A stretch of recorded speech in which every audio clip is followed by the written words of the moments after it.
scholarship program for engineering and medical students. Thank you, and Kumran will continue for our Rising Leaders program. Good afternoon, everyone. Good morning.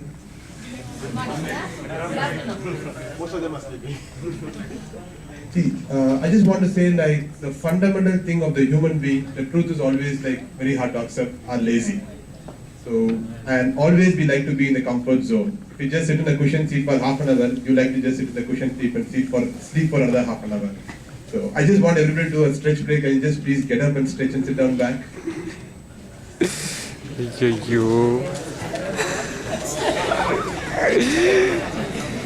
And I won't take more than 15 minutes because right now it's a lunchtime and we came up with a different plan and I'm not going to go with the PPT. I'm just going to generate talk for the next 10 to 15 minutes. Thank you. So, I actually wanted to continue with what Sridhar madam has started. She has just gave a very good background, like what we are doing. I'm working as a project manager in Bangalore, and before 10 years, I actually started my college in VIT. And I just tell you, like, you guys should be really proud to be in VIT. You would have been studying in a lot of schools. Just go and ask your friends and go and talk to them like, hey, you know, over here, I just talk always with the girls. And everywhere, like, you see boys and girls talk to each other. They all will say, oh my God, you know, in my college, there will be a line and they'll just tie a rope in the bus. Girls should sit in the front and guys should in the back. And cameras in the class. Yeah, cameras. And, you know, my correspondent will always talk, you talk, I listen, you talk. So I'll just tell you really, VIT is the right place for you guys to groom yourself. And over here, there is a variety of knowledge. It's up to each and every individual over here to just pick up whatever knowledge you have. Today I'm just going to here to talk about the social entrepreneurship. So that's actually exactly nothing like, it's what you all are doing. First thing which each and everybody wants to believe in yourself is that you all are leaders. Do you accept with that? Do anybody accept that I'm not a leader over here? Anyone? Can you please raise your hand? Be generous. Okay.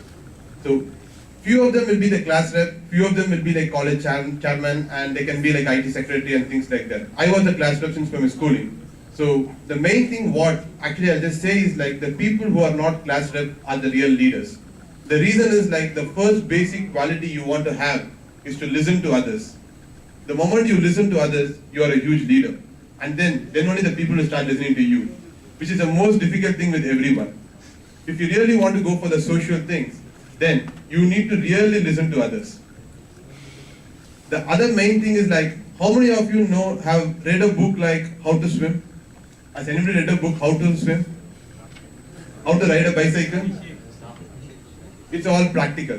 So how much ever we keep talking over here for half an hour, next 1 hour, nothing is going to be there. You'll just feel charged up saying like, yes, I can do anything in the world, but the moment you walk out, they'll just pull you back. So the main thing what I wanted you guys to like come and participate in a lot of practical things. So that will really help you out to see like where you are and what are you lagging in your life.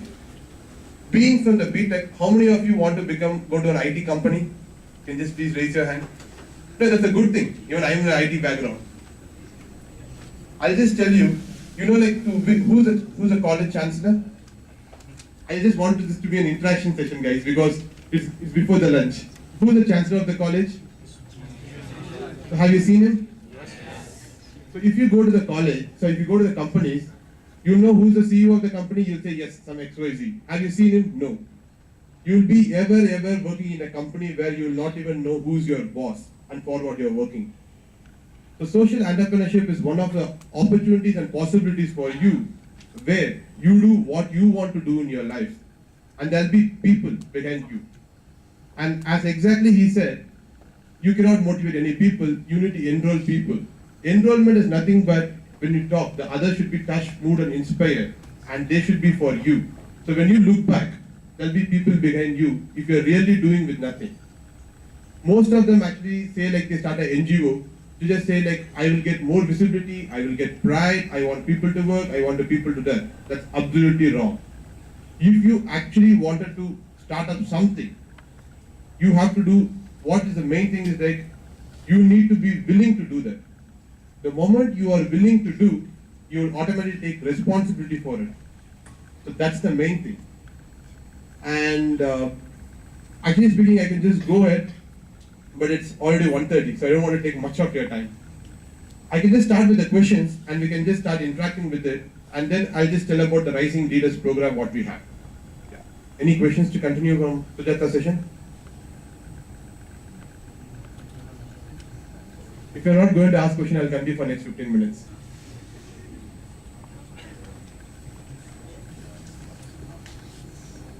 Yeah. Which social enterprise is more useful? The one who is educated and the one who is not educated? That's a very nice question. Which social enterprise is more useful? The one who is educated and the other one who is not educated? Like, which one you prefer? To be frank, he's a human being. And the main reason is, it's not the way he's educated or not educated. Usually, the education gives you knowledge. If you see a lot of people like, I can give you like a lot of examples who are not educated, but who have turned the world upside down. It's the knowledge what talks. So basically, it's the possibility what they carry on and what is their vision. So if they really have a good vision, he's going to succeed. Education helps. And education is one which really, right now, without education, you cannot sustain anything. If you want to be a driver, you need to complete your +2. You don't get a driving license right now. So without education, you cannot do. That's like a food, shelter, whatever you want. So it's like education, without education, you cannot sustain in the world. You will be really lagging out.